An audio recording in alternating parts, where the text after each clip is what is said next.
کچھ باتیں ایسی ہیں آپ یقین کریں کہ جن کو ڈسکس کرنے کو طبیعت نہیں چاہتی، یعنی باتیں کرتے ہوئے انسان تکلیف میں آ جاتا ہے۔ جو کچھ 2-1 دن پہلے موٹر وے پہ ہوا ہے، زندہ جاوید اور روح رکھنے والے معاشروں میں یہ کام نہیں ہوتے۔ ہمیں اس بات سے اتفاق ہے کہ اسلام نے تو بہت پہلے کہہ دیا کہ عورت سفر کرے تو محرم کے ساتھ کرے، یہ بہت پہلے کہہ دیا، یہ تو بات اپنی جگہ طے ہے۔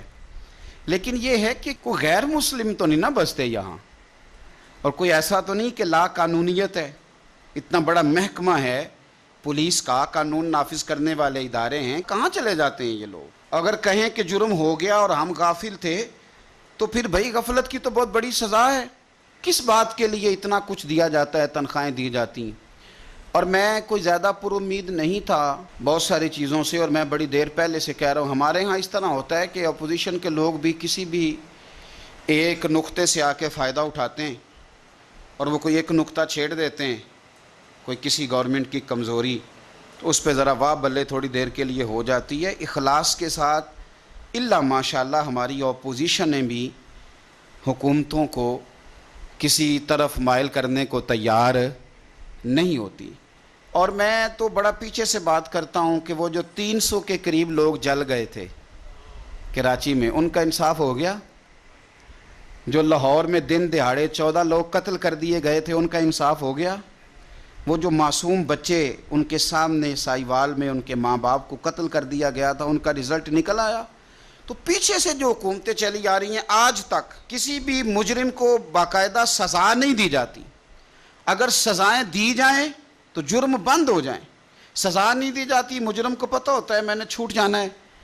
تو اب بھی یہی ہوگا، آپ یقین کریں جب میڈیا نے یہ خبر بریک کی ہے تو شرم سے سر جھک گیا ہے کہ یار اس وطن میں یہ حال ہوگا جو وطن کلمے کی بنیاد پہ بنا ہے، اس وطن میں یہ حال ہوگا جہاں ریاست مدینہ بنانے کے دعوے کیے جاتے، اور کوئی ایسی جگہ نہیں کہ کوئی جنگل ہے، یعنی ایک ایسا روڈ جو مصروف ترین روڈ ہوتے ہیں جن کو آپ نے جدید طرز میں بنایا ہے۔ خدا ہمیں سمجھ دے اور کچھ ہم ووٹ دیتے وقت عقل کا استعمال کریں، اور اللہ تعالیٰ اس وطن پر اپنا رحمت کی برکھا برسا دے، اور ہمیں شعور آ جائے کہ ہمارے ہر دکھ اور درد کی اگر دوا ہے تو وہ نظام مصطفیٰ ہے۔ اگر یہ سمجھ ہمیں آ جائے صلی اللہ علیہ وسلم تو بڑی ساری چیزیں، میں اپنی طرف سے کوئی تبصرہ نہیں کرتا۔ فیض نے ایک بات کی تھی، ایک اس نے نظم کہی تھی، اور مجھے کل بڑی یاد آئی۔ اس نے شاید وہ سارا پیچھے سے لگ کے، وہ جب لوگ بیچے تھے ایک سابق ڈکٹیٹر نے، کچھ عورتیں بھی بیچی تھیں، کچھ بچے بھی بیچے تھے، پشاور ایئرپورٹ پہ کچھ لوگوں کی داڑیاں اپنے ہاتھوں سے مسلمانوں نے صاف کر کے امریکہ کے ہاتھوں پیسے لے کے لوگ بیچے تھے۔ وہاں سے شاید اس نے بات شروع کی اور آج کے اس موقع تک وہ لایا تھا۔ اس نے کہا تھا جس دیس میں ماؤں بہنوں کو اغیار اٹھا کر لے جائیں، اور جس دیس میں قاتل گنڈوں کو اشراف چھڑا کر لے جائیں۔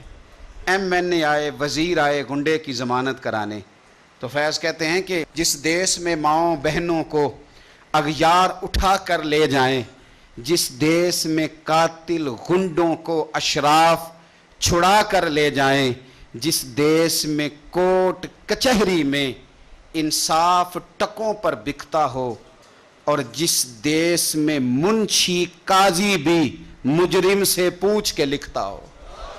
اور بتا تیرے بارے میں کیا لکھ دوں؟ خود کہہ رہا ہے کہ سنا ہے تیری سفارش بڑی ہے، تیرے نوٹ بڑے ہیں، تو بتا تیرا کیا فیصلہ لکھنا ہے۔ ہائے ہائے، شاید اس سے درد نہیں ٹپکتا، اس سے بے حسی ٹپکتی ہے جملوں سے۔ جس دیس میں کوٹ کچہری میں انصاف ٹکوں پر بکتا ہو، جس دیس میں قاضی منشی بھی مجرم سے پوچھ کے لکھتا ہو، جس دیس کے چپے چپے پر پولیس کے ناکے ہوتے ہوں، جس دیس کے مندر مسجد میں ہر روز دھماکے ہوتے ہوں، جس دیس میں جان کے رکھوالے خود جانیں لے معصوموں کی، سائیوال میں گولیاں ماری جائیں بچوں کے سامنے، جس دیس میں جان کے رکھوالے خود جانیں لے معصوموں کی، جس دیس میں حاکم ظالم ہوں سسکی نہ سنے مجبوروں کی، جس دیس کے عادل بہرے ہوں آہیں نہ سنے معصوموں کی، جس دیس کی گلیوں کوچوں میں ہر سمت فحاشی پھیلی ہو، اور جس دیس میں بنتے حوا کی چادر بھی داغ سے میلی ہو، جس دیس میں آٹے چینی کا بحران فلک تک جا پہنچے، جس دیس میں بجلی پانی کا فقدان حلق تک جا پہنچے، جس دیس کے ہر چوراہے پر 2-4 بھکاری پھرتے ہوں، اور جس دیس میں روز جہازوں سے امدادی تھیلے گرتے ہوں، اور جس دیس میں غربت ماؤں سے بچے نیلام کراتی ہو، جس دیس میں غربت ماؤں سے بچے نیلام کراتی ہو، جس دیس میں دولت شرفا سے ناجائز کام کراتی ہو، اور سنو، جس دیس میں عہدے داروں سے عہدے نہ سنبھالے جاتے ہوں، اور جس دیس میں سادہ لو انسان وعدوں پہ ہی ٹالے جاتے ہوں، تو پھر فیض کا فتویٰ سنو۔ فیض کہنے لگے جس دیس کے عہدے داروں سے عہدے نہ سنبھالے جاتے ہوں، اور جس دیس کے سادہ لو انسان وعدوں پر ہی ٹالے جاتے ہوں، اس دیس کے ہر ایک لیڈر پر سوال اٹھانا واجب ہے، اور اس دیس کے ہر ایک حاکم کو سولی پہ چڑھانا واجب ہے۔ اس دیس کے ہر ایک حاکم کو پھر سولی پہ چڑھانا واجب ہے۔ یہ سنو فیض کا فتویٰ، کیا تماشا ہے۔ اور تم سویرے اٹھتے اور اٹھ کے کہتے ہو کمیٹی بنا دی ہے۔ پوچھو اس ماں سے جس کی بیٹی سرے بازار رسوا کر دی گئی، اس باپ سے پوچھو وہ کس طرح انٹرویو دے گا اس کا بھائی، اور جب کچہری میں بلایا جائے گا اور جب سوال و جواب کیے جائیں گے، اور تمہارے تو پولیس کے اہلکار کہہ رہے ہیں وہ بی بی پہلے نکلی اکیلی کیوں، یہ تم جواب دے رہے ہو۔ اور کسی دانشور نے کہا تھا جس مقتول کا قاتل نہ ملے اس کا قاتل حکمران ہوتا ہے۔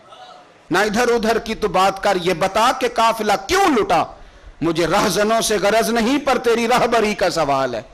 کیا تماشا بنایا ہوا ہے، روز ایک کمیٹی نہیں بن جاتی ہے۔ بتاؤ کہاں ہیں وہ جو فیکٹری میں مزدور جلے تھے، بتاؤ ان کے مجرم کہاں ہیں۔ بتاؤ جو لاہور میں 14 لاشیں گری تھی، 16 لاشیں گری تھی، ان کو کس نے مارا؟ وہ جانوروں کا خون تھا جہاں دل کیا بہا دیا۔ وہ سائیوال میں جو میاں بیوی مار دیے گئے تھے، کیا وہ اس دھرتی کے پالے نہیں تھے؟ کوئی پرسان حال نہیں ہے یہاں، کسی کا کوئی پوچھنے والا نہیں۔ کدھر ہے وہ مجرم، کہاں تم نے ان کو سزائیں دی؟ آؤ میدانوں میں بات کرو، اور یاد رکھنا اگر تم جواب نہ دو تو پھر ہمارے پاس جواب ہے۔ پھر ہمارے پاس جواب ہے کہ جس مقتول کا قاتل نہ ملے اس کا قاتل، پھر ہمارے پاس جواب ہے۔ خدا سے ڈریں۔ اور میں نے بہت پہلے کہا تھا، پھر کہتا ہوں، ہمیں کوئی امید نہیں تھی، ہمیں پہلے بھی پتا تھا کہ نمبر پلیٹیں بدلی ہیں، انجن تبدیل نہیں ہوئے، اور نمبر پلیٹیں بدلنے سے گاڑیاں نہیں ہوتی، کوئی تبدیلیاں آیا کرتی۔ ہماری تبدیلی بس ایک بات میں ہے، اور وہ بات یہ ہے کہ مصطفیٰ کریم کا نظام نافذ کر دیا جائے، بس اس کے علاوہ کسی اور جگہ گزارا ممکن نہیں ہے۔ اور پھر میں بڑے دنوں سے کہہ رہا ہوں، میں نے تو صحابہ کرام کی بے ادبیوں پہ بھی کہا تھا کہ میں کسی اور کو بھی اس کا مجرم قرار نہیں دیتا، اس کی مجرم حکومت ہے۔ آپ کہاں ہیں؟ قانون نافذ کرنے والے ادارے کہاں ہیں؟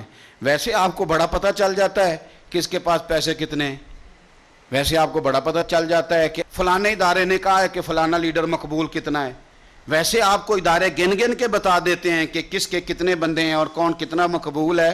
یہ نہیں آپ کو ادارے بتاتے کہ مجرم کہاں بیٹھے ہوئے ہیں، یہ نہیں آپ کو خفیہ ایجنسیاں بتاتی ہیں کہ ملزم کہاں بیٹھے ہوئے ہیں، یہ نہیں بتایا جاتا کہ فتنہ اور فساد برپا کرنے والے لوگ کہاں ہیں۔